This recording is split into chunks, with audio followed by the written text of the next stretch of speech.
This session is sponsored by Crossway. We're very thankful for their support, and if you want to find out more about Crossway, you can visit them online at www.crossway.org. Could you believe it?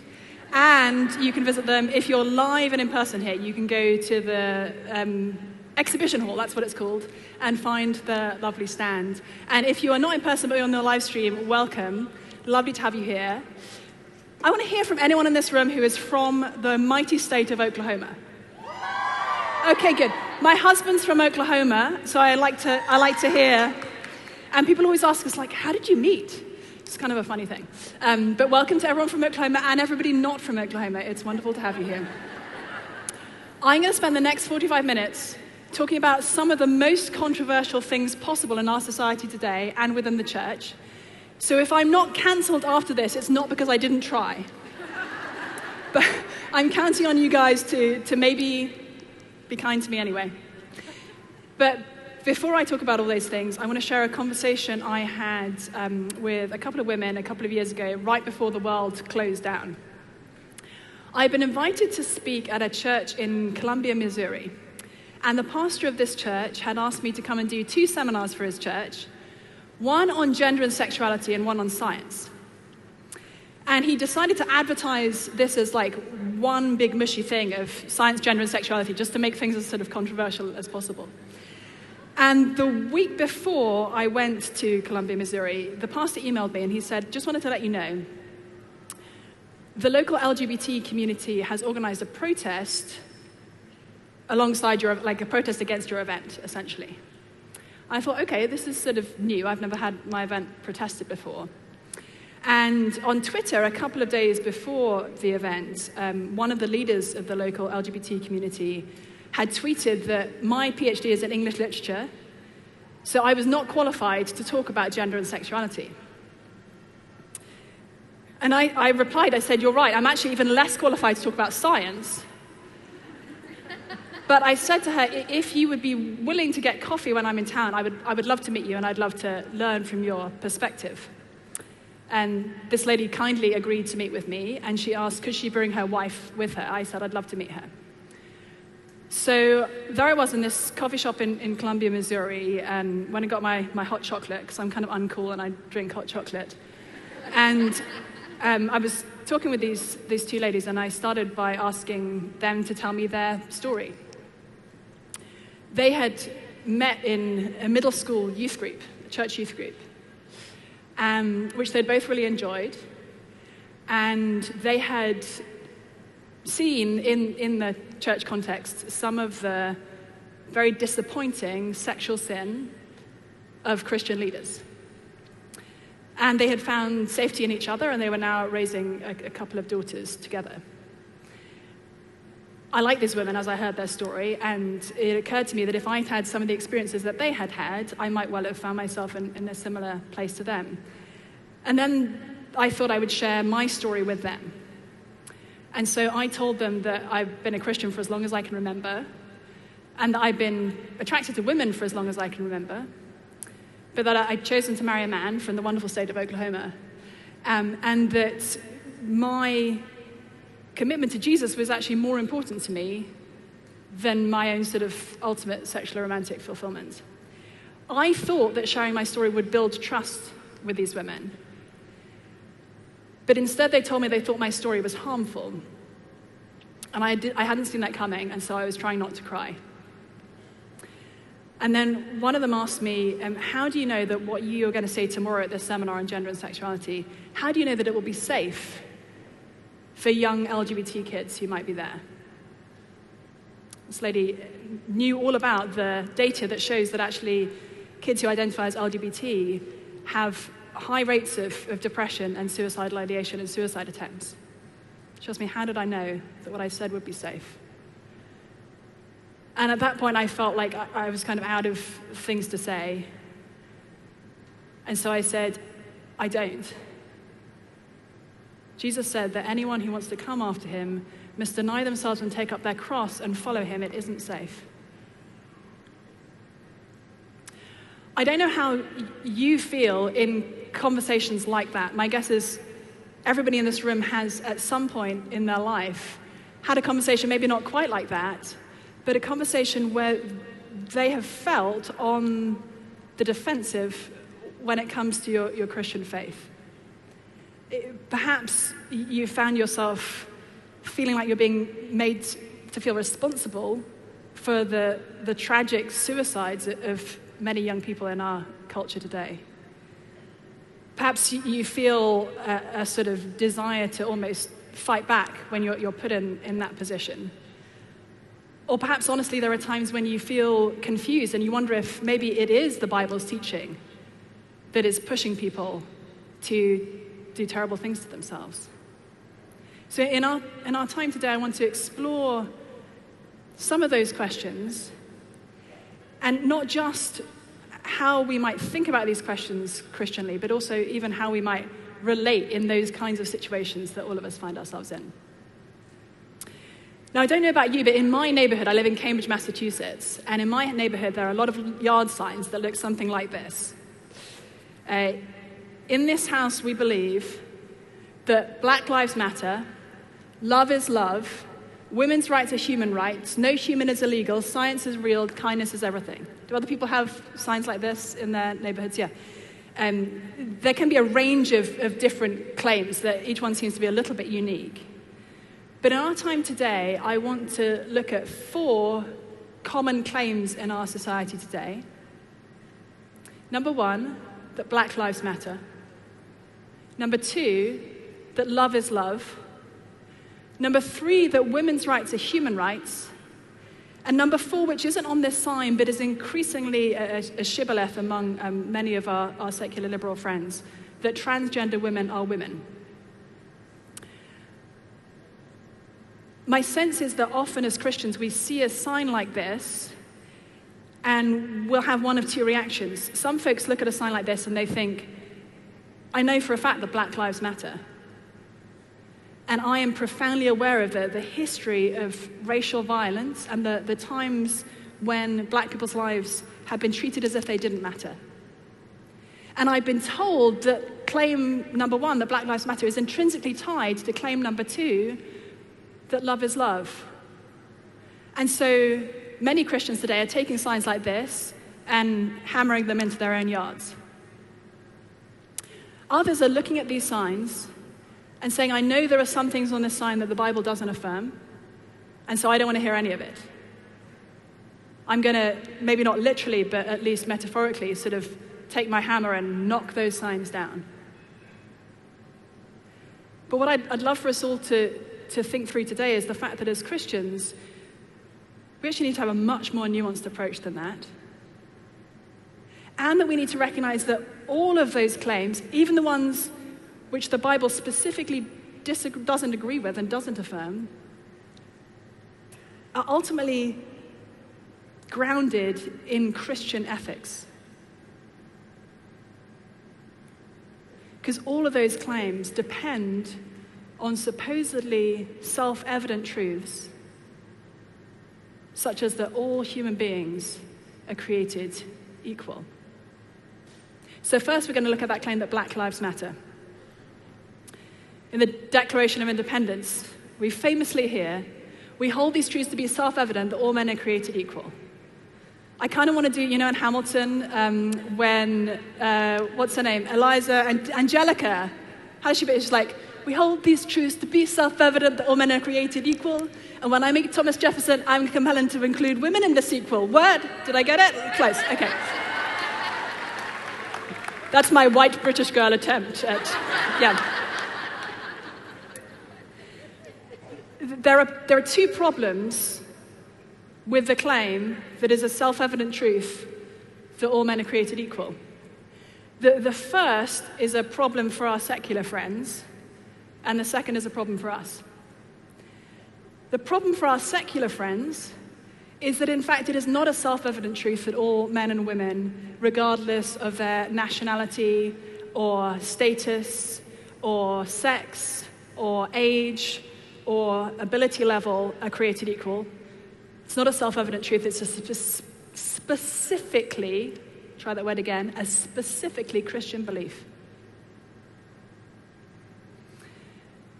In the last few years, I've read a number of books by non-Christian historians on this question. One is by a British historian named Tom Holland, who wrote a very fat, very interesting book called Dominion: How the Christian Revolution Remade the World. And in that book, Tom Holland is looking back at the last 2,000 years of Christian history. And in the course of researching that book, he discovered that many of his most basic moral beliefs, the things that he as an agnostic hold to be self-evident moral truths, not needing the grounding of any particular religion or philosophy, were actually Christian beliefs. In the Greco-Roman world, the idea that all human beings were created equal would have been laughable. And Tom Holland argues that many of the debates that we have in our culture today, often between people who might identify as Christian and people who might identify as atheist, are actually happening on the same shared moral turf that Christianity has given to us. Or I think of another historian, Yuval Harari, who is an Israeli historian who I believe identifies as an atheist, perhaps agnostic.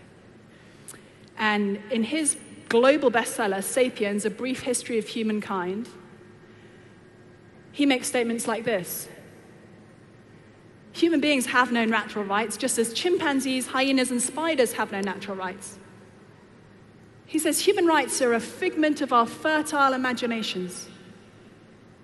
He says, quoting the Declaration of Independence, the Americans got the idea of equality from Christianity, but if we stop believing in souls and a creator God making us in his image, what does it even mean to say that human beings are created equal? This is a problem for our atheist and agnostic friends, because their most fundamental moral beliefs, that the rich and the strong and the powerful don't have the right to oppress and trample on the poor and the weak and the marginalized, that men and women are fundamentally morally equal, that people of an entirely different racial or ethnic or cultural or national background should matter to us morally. They think these are self-evident truths, but they are Christian beliefs. And when you pull Jesus out of their foundation, it all goes up in smoke. So that's a problem for our atheist and agnostic friends. But I said there's also a problem in that claim for us as Christians, and especially if you, like me, are a white evangelical. Because that claim that it was a self-evident truth that all men are created equal was made in the context of the fact that people from my country, Great Britain, were transporting millions of Africans to the Americas and selling them as slaves. The tragic history of black people's lives in particular being treated as if they did not matter is something that has infected my country and this country for centuries. And there are times when people who look and sound like me theologically will take the claim that Black Lives Matter, recognize that there is currently like a secular organization under that name, bearing that slogan, and that there are many things that we as Christians might disagree with that secularized organization on, and therefore move quickly into a place of saying, well, I don't want to say that Black Lives Matter because X, Y, Z. Friends, I want to caution us against that because of the tragic, sinful, often unacknowledged history of the ways in which people who look like me and may even speak from the scriptures like me have historically sinned against God and against our black brothers and sisters. There's an easy narrative that I all too often hear, which says, once upon a time, America was a Christian country where Christian ethics was sort of broadly agreed to. And then the 1960s came, and there was the civil rights movement, and abortion was going to be legalized, and the gay rights movement, and everything sort of started to go wrong morally. There's some truth to that narrative, but in fact the narrative as a whole only works if we ignore the suffering of our black brothers and sisters over the centuries. Others will say, that was a long time ago. Can't we just sort of move on? Friends, it isn't a long time ago. Not only do we have the origins of this country in the context of slavery, we then have 100 years of segregation and Jim Crow laws. And it was only in the 1960s that our black brothers and sisters were starting to get any measure of justice. And what's been heartbreaking to me as a Brit moving to America and sort of trying to understand more of the history and of the history of my own country, and just to be clear, I'm not sort of throwing stones across the Atlantic here. My people have been thoroughly complicit in this. Discovering things like the fact that when public schools were finally thoroughly desegregated, for all of a sudden a lot of Christian schools, Christian private schools, with the name Christian or church in them started to pop up so that white parents like me could avoid having their children educated alongside black and brown kids. Friends, this is recent. This is not ancient history. But at the same time as I grieve for the ways in which Christians who look like me have sinned against God in our treatment of our black brothers and sisters, I also look at the scriptures and find that rather than pulling us away from love across racial difference and the equality between people of any and every racial background, the scriptures are actually the original and best basis for love across racial difference. The teachings of Jesus himself, as he broke through every racial and cultural barrier of his day, are the basis for what we most long to live into today. A world where there truly is love and brotherhood between people who may historically have been raised to hate each other. I love Jesus' parable of the Good Samaritan. I'm sure we all do. It's easy for us in our 21st century culture to read that parable and think that it's primarily a story about loving a stranger, about showing care to someone in need who we've never met before. And it is. But what we often don't realize or can't fully internalize is that in Jesus' immediate Jewish culture, the Samaritans were those they'd been raised to hate. So Jesus is telling a story there that is also about love across racial and national and cultural difference. My friends, Black Lives Matter, not because any secular organization has told us so, but because they matter to Jesus. Black lives matter, black voices matter, black men matter, black women matter, and black children matter because they matter to God and they are made in his image.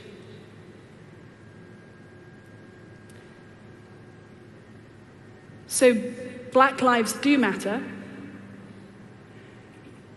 And I, for one, would rather just say that up front and straight out and explain that I believe that because it's what Jesus says, not because it's what anybody else says, rather than pulling away from them. Thank you.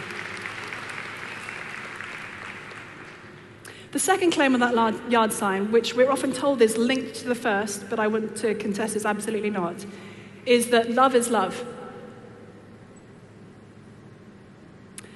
And what that phrase means, if you've been living under a shell for the last couple of decades, is that the love between two men or two women can be just as faithful, just as real, just as passionate, just as enduring as the love between a man and a woman.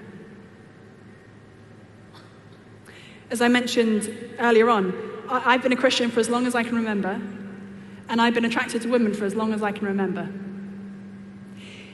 If there was a way to legitimately read the scriptures such that they affirmed same-sex marriage for Christians, I would have found it. My best friend, I have a best friend who's a Christian and a best friend who's not a Christian. I'm going to tell you about my best friend who's a Christian. She came to Christ when she was an undergrad at Yale after her high school girlfriend broke up with her. She identified as an atheist at the time and thought that Christians were stupid and, in her experience, easily seduced. Thanks for the amusement back there. But in her first year as undergrad, her girlfriend left her, and she started to wonder if maybe there was a God. And she started to Google religious terms because she didn't know what to believe or what to think. And gradually, she started to read things about Jesus on the internet. And he was far more compelling and attractive than she'd expected. So she decided to go and ask the only two self-identifying Christians she knew, who were a lesbian couple, one of whom was training for the ministry, how they reconciled their same-sex sexual relationship and their desire to one day be married with their faith in Jesus. They told my friend Rachel that it had all been a big misunderstanding. They said if you read the Bible correctly, actually it does affirm same-sex marriage for Christians. And they gave her a packet of information to take home with her. She was delighted. She took this home, she started reading it, and then she started looking up the Bible passages that this packet was supposedly explaining. And she became very angry because it was evident to her that they were not actually faithfully explaining what the Bible was saying. She was no Bible scholar, but she was like, I know how to read. She ended up becoming a Christian anyway. She stole a copy of Mere Christianity from a lapsed Catholic friend's bookshelf, read it in the Yale library, and gave her life to Jesus. So God moves in mysterious ways. She now reads the Bible in Greek and Hebrew and is doing a PhD in public theology. She is like an expert on these questions, but she is just as convinced today as she was then that, in fact, a faithful reading of the scriptures does not affirm gay marriage for Christians, much as she would have loved for that to be the case.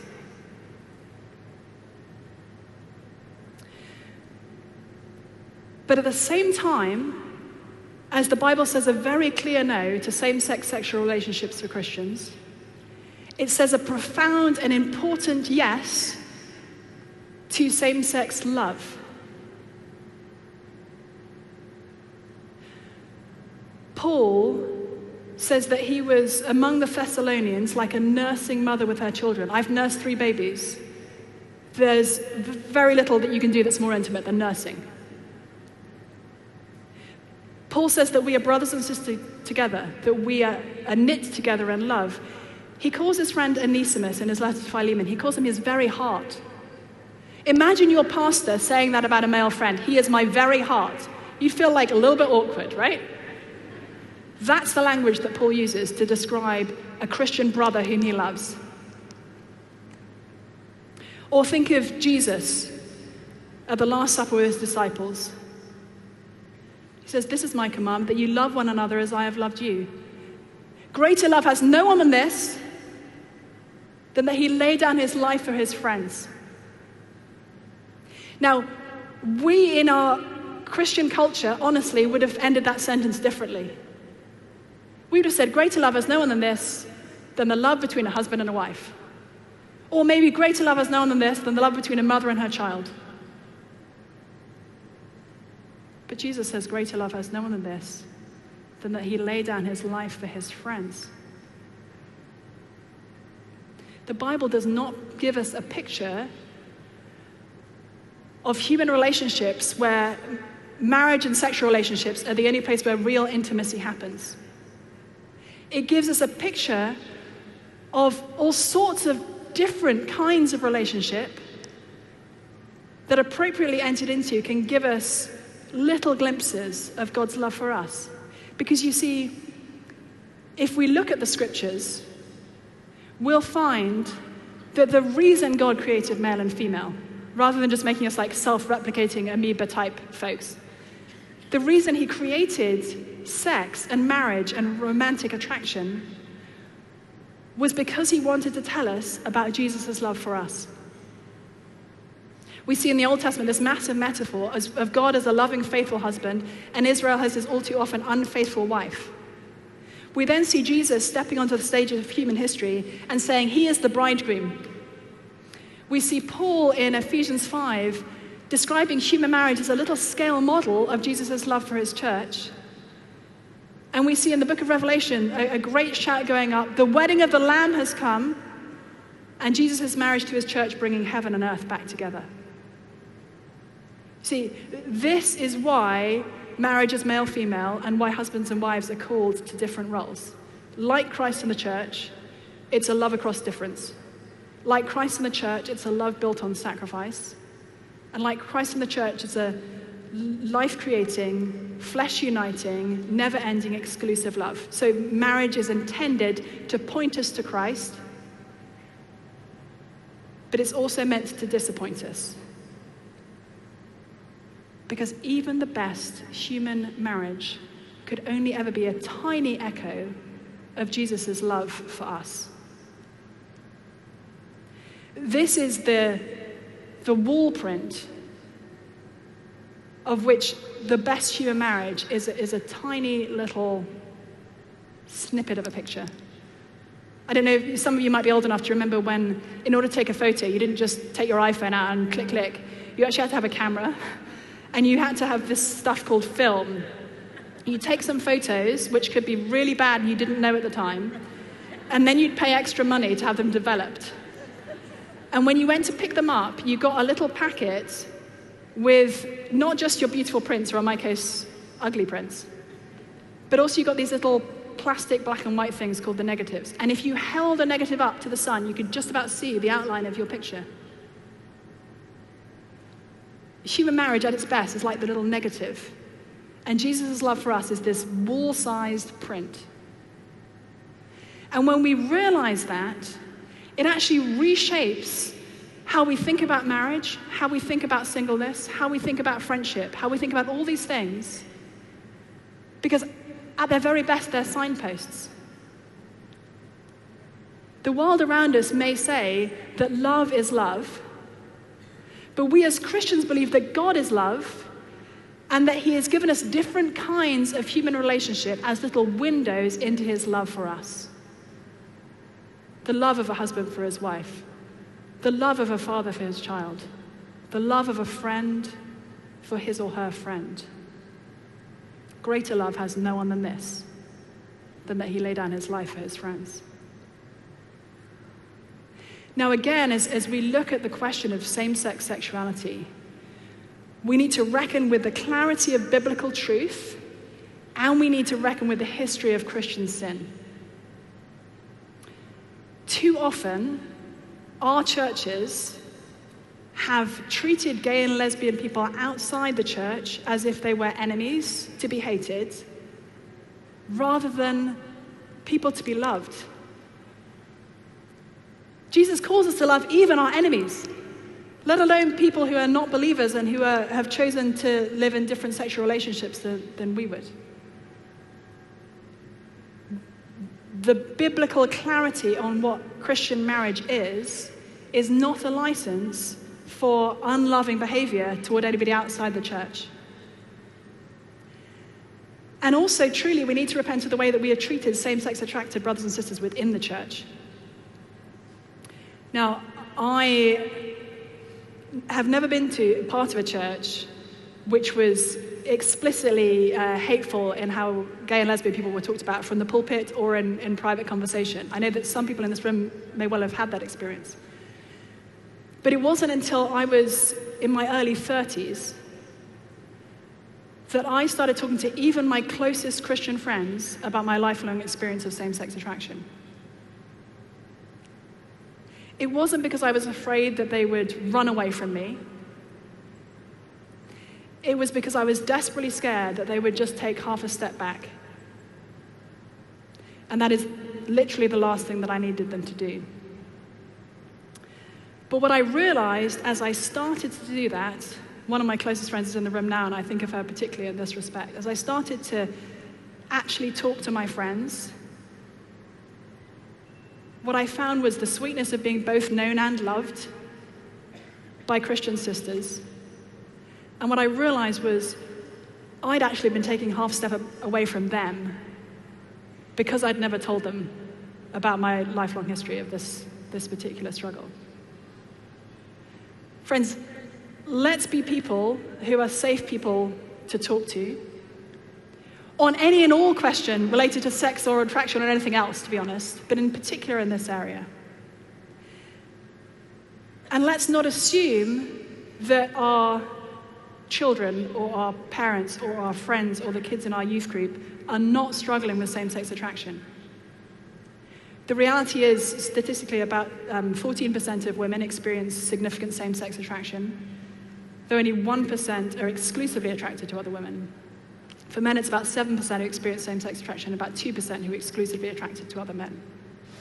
And there's actually also a lot of change that people can go through in the course of their lives in any and all directions, which doesn't keep either conservatives or liberals, doesn't make either side happy, but this is in fact what the data shows.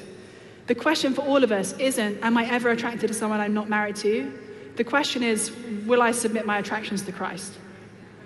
So we're all actually in the same boat, and Satan loves to keep us apart, especially when it comes to our sexual and romantic temptations. He loves for us to feel that we are alone and nobody will understand. So let's not give him that advantage. So that's our second point. Love is love, no. God is love, and he shows us his love through different kinds of relationship. The third claim on that yard sign is that women's rights are human rights. And again, we all know that that is in large part code for a woman's right to an abortion. Many in our culture today see the right and availability of abortion as the central plank of women's rights. In fact, the central plank of women's rights is the cross of Jesus Christ. The way that Jesus treated women changed everything. In particular, the way that Jesus noticed and cared for and affirmed and welcomed women who would have been despised in his culture. Those who are marginalized because of their sexual history. Those who are struggling with a chronic bleeding that would have made them unclean for years. Those who are described as a sinful woman of the city. Jesus' welcoming of women and his empowerment of women to be his disciples on an equal basis to men was revolutionary in the first century.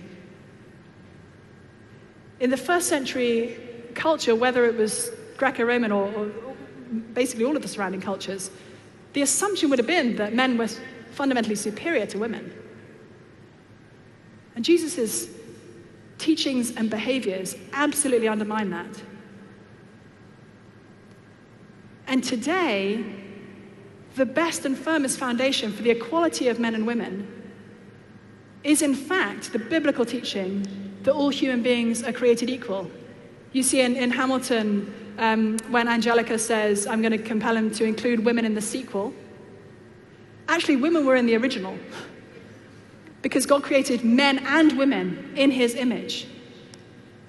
And when Jesus, who is the image of the invisible God, stepped into his creation, he welcomed and affirmed women. And he chose women to be the first witnesses of his resurrection. Now, how does this help us to think today about the question of abortion? First, it's important for us to recognize that the large majority of women in America who have abortions every year are not doing so because they're living their feminist dream. They're doing so because they are poor and unsupported. Seldom is this just like one individual woman's choice. It's actually often a situation where she feels like she has little choice.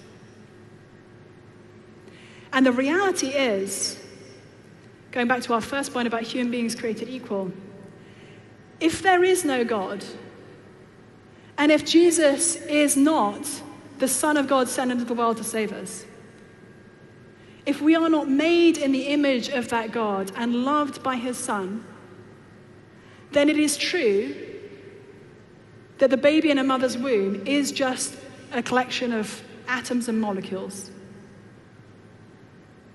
But if there is no God, and Jesus is not universal Lord of all, then the same thing is true of me and of you. As you all know, Harari puts it, human beings have no natural rights, just as chimpanzees, hyenas, and spiders have no natural rights. But if there is a God, then both the baby and the mother are beings made in his image, and both deserve our care and our protection. Women's rights, properly understood, are indeed human rights and are absolutely worth us fighting for. And much as the term feminism can mean very different things to different people, and often today among many of our secular friends will include affirming abortion as a woman's right, in fact, much of the original feminist movement was motivated by Christian thinking about the equality of men and women. So as we look at that claim on the yard sign, that women's rights are human rights, we need to say yes and no.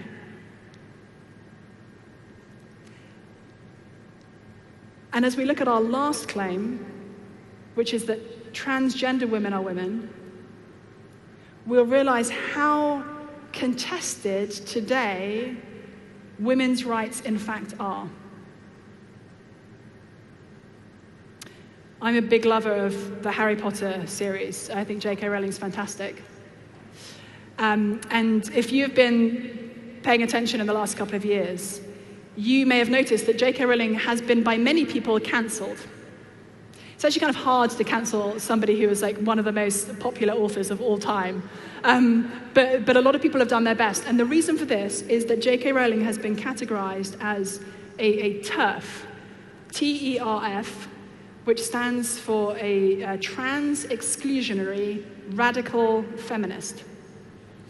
And what that in fact means is that J.K. Rowling is somebody who has the audacity to say in our current cultural moment that in order to be a woman, you need to have the body of a woman. It's actually not quite as radical as it sounds. And the folks who played Harry Potter and Hermione Granger in the films of the Harry Potter series came out strongly against J.K. Rowling's stand. And what they specifically said was, no. Trans women are women. Meaning that biological males who identify as women are as much a woman as any biological female and should be treated as such in any and all circumstances.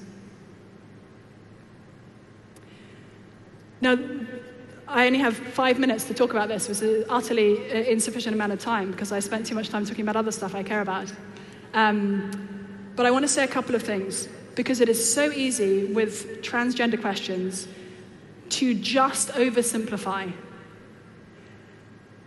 And in the next 5 minutes, I think all I want to say is, please let's not do that. So here are the genuine complexities that we need to recognize. Number one, some people have, as a real experience for them, a profound sense of gender dysphoria, i.e. a profound sense that they don't really fit with their sexed body and with the being recognized as male or female in this culture. And we as Christians can recognize that that feeling is true, even if we don't actually affirm decisions made on the basis of that feeling. I have a friend who wrestled with gender dysphoria until, at the time, he was in his 40s, and transitioned both medically and sort of socially to being recognized as female, changed names, etc., after getting to the point of literally planning his suicide because he was hurting so much and trying to make it look like an accident so that his kids didn't have to grow up with the knowledge that their dad killed himself. So when we as Christians are dismissive or unkind or sort of laughing at folks who experience gender dysphoria, we are not loving our neighbors as ourselves. Now, having said that, there's also right now an explosion of young people, and especially young adolescent girls, who are identifying as non-binary or transgender or demigirl or some sort of category that is not just girl or female. Historically, folks who've struggled with gender dysphoria have been disproportionately male. And actually, in the last few years, the proportions have flipped. So my daughters, who are in middle school and elementary school, each have a good friend who identifies as non-binary. And what's happening there is a very different phenomenon often. It's often not kids who have always experienced gender dysphoria. It's often adolescent girls going through adolescence in a world where they have a vision of what it means to be a girl, projected by social media, which is absolutely unattainable, and where opting out feels like a safer choice. Or there can be all sorts of other sort of mental health and identity things going on there that are pushing people in that direction. So again, a group of people who deserve our compassion and care. But at the same time, and this is actually starting to be recognized and written about by secular feminists. I'm reading a book right now by a lady named Kathleen Stock, who is a lesbian feminist philosophy professor at the UK, who is explaining how the trans rights movement right now is taking women's rights and tearing them up. Because as soon as you say, to be a woman does not require to be biologically female, you actually have no way to protect biological females. You are opening not just every sport team, supposedly female sports team, to biological males. You're also opening every women's shelter. You're opening every women's prison. You're opening every place that has been intentionally made safe for women to any biological male who chooses to opt in. So there's a very interesting thing going on at the moment with secular folk critiquing the transgender rights movement. And I'm curious how this is going to play out in the next few years. And we also need, just the last moment of making this complex before giving any easy answers, we also need to recognize that some folks are born with a disorder of sexual development, sometimes described as intersex, to where their bodies are not straightforwardly and simply sort of aligned with male or female bodies. And again, I have a dear friend who's got a kid in this situation, and for whom it is profoundly hurtful when Christians just sort of laugh at what they hear from transgender folks, because it impacts her child. So all that is to say, we need to bring so much love into these conversations. We need to bring so much Jesus into these conversations. We need to recognize that loving somebody and listening to somebody doesn't mean affirming the choices that they're making, but that nonetheless we can love and listen. And we need to be ready to make really hard stands that will cause us to be hated even when we are in fact trying to be loving. I'm not saying any of this is easy, but being a Christian isn't easy. It means denying yourself and taking up your cross and following Jesus. After I left the coffee shop with the two lesbian friends, or new friends, maybe too strong a word, but the folks I met, we laughed together, we hugged each other. They said nothing I'd said had changed their support for the protest against my event the next day. I said, I understand. And then about a week later, one of the women tweeted that she felt genuinely sorry for me, that I've never experienced love and passion with another woman.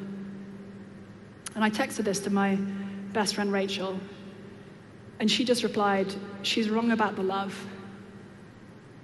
She is wrong about the love. Friends, let's make sure that they're wrong about the love. Whether it is our love for our brothers and sisters of a totally different racial background, whether it's our love for our brothers and sisters who are struggling with same-sex attraction, whether it's our love for our brothers and sisters struggling with gender dysphoria, let's make sure that they are wrong about the love.